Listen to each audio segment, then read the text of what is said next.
To ga nan dai da sauƙi za a ce ba sauƙi. Haba ke ina ake magana wasu magunguna ko alluran asibiti. Ai wallahi duk abin da za a yi min ba zan taɓa samun lafiya ba. To ai ke ce damuwai, ke ce kawai a ran nawa.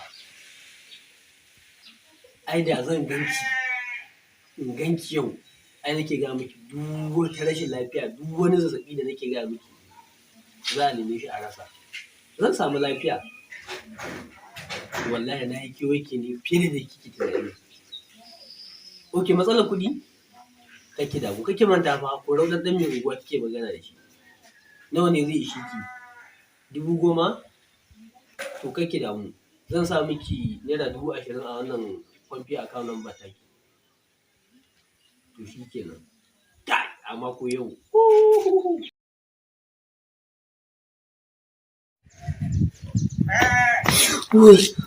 Wayyo Allah na kada tana. Wani yanzu shike da rai ya lishi. Wayyo ki ba da ki maka. Lafiya akai ne kake da rage wannan. Me ka bani amsa ka tsaya kana ta kuka. Lantana ce. Lantana me tai?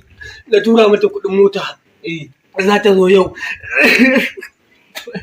Akan hanyar su yanzu ne nake ganin saƙo. Wasu yi hatsari sun mutu ka duba wayata. Mutuwa ba ke maka. Dan Allah ka tsaya kana ta kukan banza. Ita ce nan ta turo ma sako ta mu. Ya za a ce wanda ya mutu kuma ya turo ma sako. Hauka kake ka taɓa gani ga numfar ta nan. Wannan ita ce ta famfe ɗinta. Ya za a ce wanda ya turo ma sako kuma ya mutu. Ka taɓa ganin mutum ya mutu ya dawo? Gawa ce za ta turo ma sakon. Kawai kai dai an ci kuɗinka.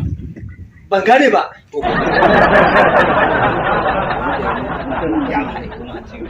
Ya kuɗi na.